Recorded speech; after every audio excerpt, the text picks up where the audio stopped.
Tyler, I have major bags under my eyes today. Oh, no. I put ice cubes and a ton of concealer, but I was up until about 1:32 in the morning watching the new Justice League. Everyone is raving about Zack Snyder's Justice League. It's 4 hours long. So it makes you wonder, is this where the movie industry is going? With us now, let's bring in our favorite film critic, Nate Adams. Always great having you. I know you've seen it. Yeah, I have seen it, and I'm sorry that you stayed up so late last night watching it. I actually had to break it up because I thought it was very strategic that Zack Snyder did it in episodes. It was like episodic. Yeah. So I watched like parts 1 through 3 one night, and then I watched parts 3 through 6 the next night, which I thought actually was the ideal way because I got to like spread it out and I got to like take it all in instead of just like 4 hours. It's just that's a lot. That's a lot to anybody to sit down. But I guess at home, we're binging TV shows and we're watching everything under the sun. So maybe 4 hours isn't that bad. I don't know. Seems like you enjoyed it. It was good. It was really good, and it does help fill in some of the blanks. And I was wondering, is this something though that they could actually do in a movie theater, but have an intermission? Yeah, so they actually, if you notice when you're watching it, it was matted. It was in a 4.331 ratio, which is like what used to be like full screen DVDs back in the day, because Zack Snyder eventually wants it to be seen in an IMAX theater. I think that was the goal all along.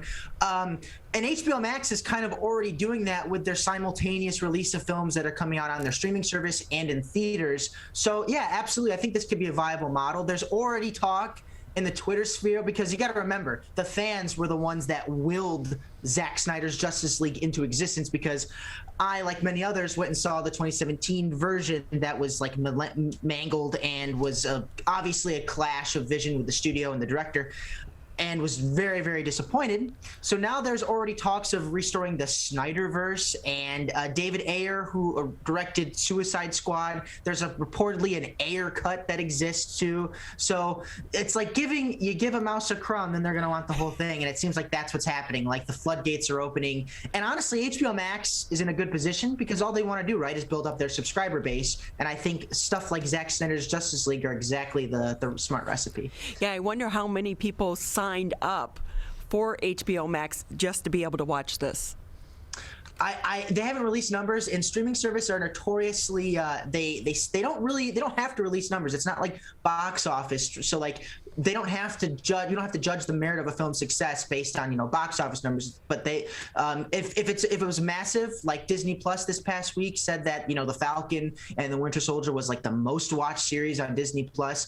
Wouldn't be surprised if sometime this week HBO Max releases a similar press release saying Justice League, Zack Snyder was the most watched movie on HBO Max since it started.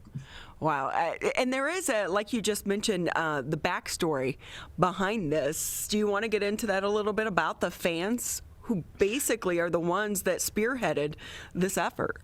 So yeah, Zack Snyder is very cryptic sometimes, and he posted this thing on his Instagram saying, does it exist, with a bunch of film reel cans. So he kind of like stoked the fires a little bit, and they just wanted to, him and his wife, Deborah Snyder, wanted to just kind of see, what happened. The story actually is pretty tragic because in 2017, Zack Snyder and his wife stepped away midway through shooting their Justice League because his daughter committed suicide. So they went to be with his family, and it was very, very tragic. And then they brought Joss Whedon in, who directed the Avengers and Avengers Age of Ultron, because DC saw what Marvel was cooking up, and they kind of rushed. They were like, we want to be on their level of success just as fast. So they put in like humor that just didn't mesh with the vibe, and so I don't even think Zack Snyder originally saw the 2017 version, and so fans started slowly clamoring, and they got the hashtag trending. It was like the #1 trend every year on its anniversary. Ben Affleck, Gal Gadot, Ray Fisher, Ezra Miller, the stars, Jason Momoa, they would would tweet the hashtag, release the Snyder Cut. So it almost was like if HBO Max didn't existed, this film wouldn't existed, because all this free publicity and all these fans that were willing to watch it, it almost seemed like a no-brainer that Warner Brothers had to kind of, I don't want to say give in, but they saw the marketing and potential, so they made it happen. And with that too, it was so much better. It was long, but it was so much better because it was clear, more focused. Yes, very much so. Darker, but still. Yeah. Zack Snyder is a dark filmmaker. I mean, Batman vs Superman was pretty dark. Man of Steel wasn't very light either. That's kind of his architectural. That's what he does. And so I think that DC saw that, and I think originally Zack Snyder was the ringleader of the whole Snyderverse. He had 3 Justice League sequels planned. There was a whole series mapped out, and then once people started complaining of the dark humor, I think they're like, we're gonna not invest so much in the Snyderverse, and they kind of basically now with Aquaman, Wonder Woman, they've seen Shazam, they've kind of found their groove a little bit. But yeah, Zack Snyder's Justice League is very, very more focused. Like you said, it fills in a lot of the backstory. I enjoyed it. But it is kind of like a for fans only type of experience. So we are receiving all of the movies right now to vote for the SEG Awards. It happens every year because at Fox 2 you have to be a member of the union. And Detroit Film Critics, shout out, we just released our nominations, our awards actually a couple weeks ago. Oh, too. Did you? And so back in the day, it was exciting to go to the mailbox because you were getting all these movies on DVD, and a lot of times they were still in the theater at that time. And so you were like, oh, I haven't seen this one yet. But now, not everyone comes, not all of them come on DVDs any longer because a lot of people no longer have players. My husband keeps one though. But with that, they're all like movies and shows that already are available through streaming services. So it seems to have taken away some of that excitement. Yeah, it's surrounding kind of funny. the awards. Yeah. I think I got like 4 copies. I got 4 screeners of Palm Springs, which is streaming on Hulu right now. And I'm just like, you think that the studios would want to save money by sending out all this unnecessary publicity and stuff like that. But you're right. This year especially, they really went more digital. And I think a lot of the reason has to do because the Academy, the Oscars, the big one, they have their own platform now where they just pay and they put the film on the platform and all the members just go in. It's like a streaming service and they just log in and all the movies are there. They're not allowed to send out DVD mailers or screeners to those members anymore. So I think, like you said, we're going to gradually start to see them pulling away from that. But right, a lot of the films are available on streaming services. So the luster and the excitement, like you said, of getting a DVD, a mailer in the mail, or a DVD in the mail is kind of kaput right now. But hopefully next year we get to return to some type of normalcy in that department. But with that too, we know the movie theaters are reopened now, even though it's still half capacity. It just seems like I still haven't been because there's been nothing out that I feel like I need to go there to see. Of course, the big movie that's going to be coming out, Godzilla versus Kong, is that going to be the movie to kind of re-spark and energize the movie theater industry? Yeah, I absolutely think it's going to be because we kind of saw the slow crawl back when Tom and Jerry came out. And remember, Tom and Jerry was available simultaneously on HBO Max, which is the same path that Godzilla vs. Kong is taking. And the fact that Tom and Jerry still opened to $14 million, which I know you say, oh, $14 million, but it's like in pandemic times, that was like the second best opening. When the film was available at home, people still went out to the theaters. And Godzilla vs. Kong has that big screen event feel where it's like, I don't know about you, but I don't necessarily want to watch Godzilla versus Kong on my screen at home. That's like an IMAX feel. I want to see it on the big screen. And I think it has the potential to make $20 to $30 million over its 5-day Easter weekend when it opens on March 31st.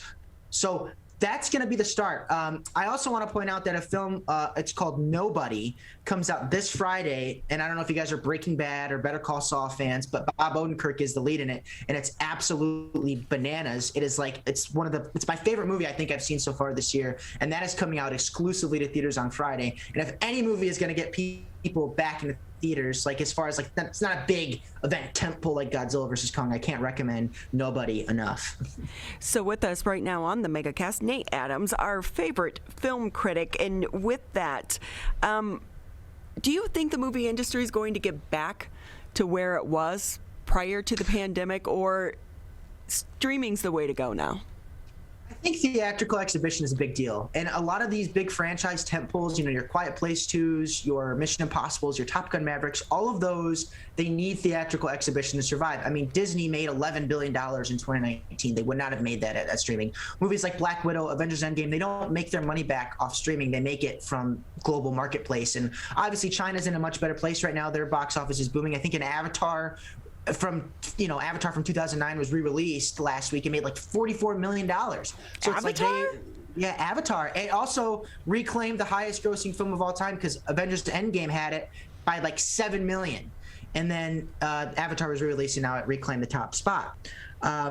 It's a wait and see. I think what's going to be interesting to watch is the windowing change, right? Because now we're seeing, 2 or 3 weeks after a film is in theaters, they're coming on either the streaming service. Paramount Plus said they're going to have a 45-day theatrical exclusivity, and then it's going to go on Paramount Plus. So that's going to be interesting to watch. If people, knowing that a movie is going to be available 3 to 4 weeks after its release at home, they might just wait.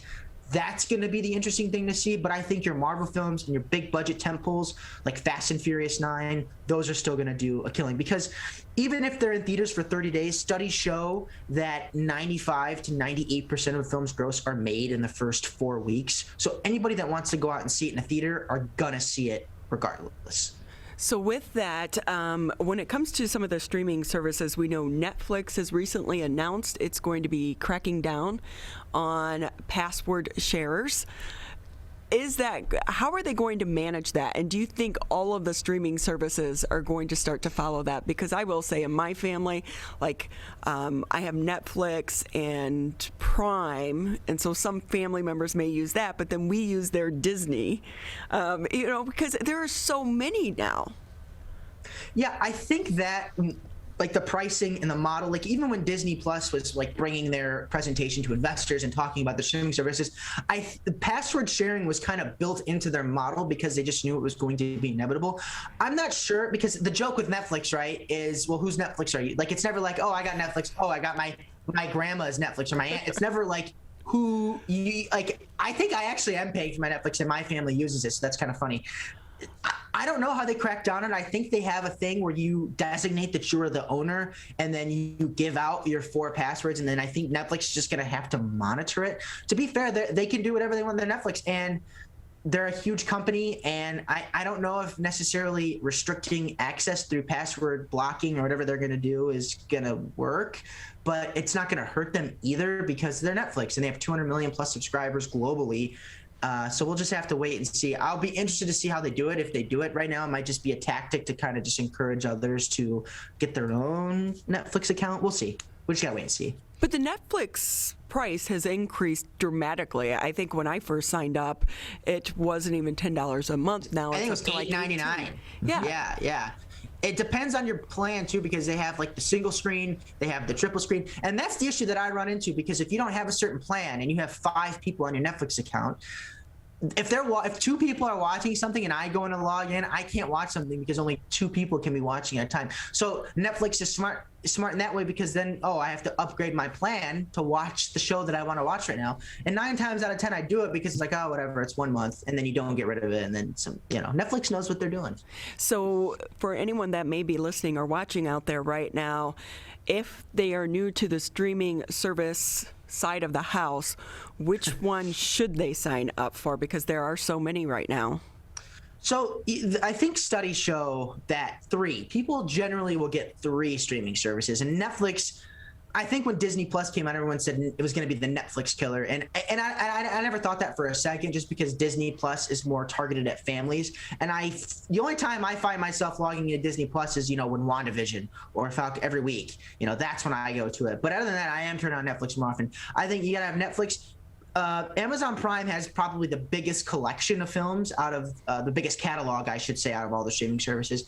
And then, if you're a big Star Wars Marvel fan, you gotta have Disney Plus, because they're gonna have all those exclusive shows. So those are the top 3, but not close behind. HBO Max is a great library of content. And then obviously I love Hulu because they have that next day TV availability, like FX on Hulu. You can watch local TV show, Saturday Night Live.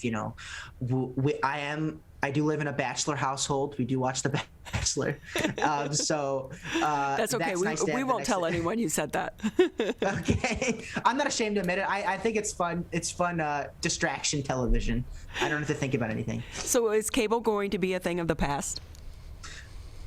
Eventually, I don't know.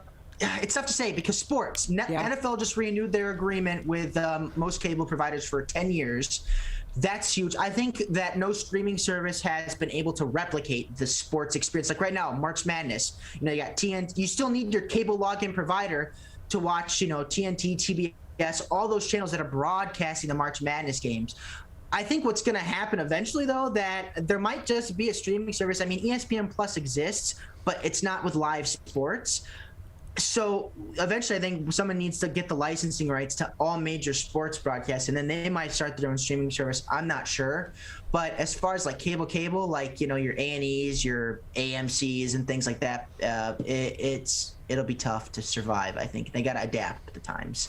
Nate Adams with us here. He's a film critic here locally. Nate, where can people find some of your work? Where's the best way to check you out? Yeah, the best place. I'm on Rotten Tomatoes. You can check out my work too. My main website outlet is theonlycritic.com, and you can find me on Twitter and Instagram and all my content. My South by Southwest Film Festival coverage, which was last week, is going to start spooling out this week. So I saw 17 films, all very different varieties, and I'm eager to put some stuff on people's radars. Oh, great. Well, we'll be checking that out. Nate Adams, always great having you with us here on the show. Thank you. Thanks so much for having me. I look forward to hopefully coming back and we're in a better place and we can say Godzilla versus Kong smashed records and movie going is back, Right. I will say last night I was like, I need some movie popcorn. Yeah, go to your local. A lot of your local places are doing a lot takeout popcorn. So, and I try to patronize whenever I can. Because it does taste so much better than what you make at home. Correct. Absolutely. Nate Adams, he is the film critic. So great having you with us.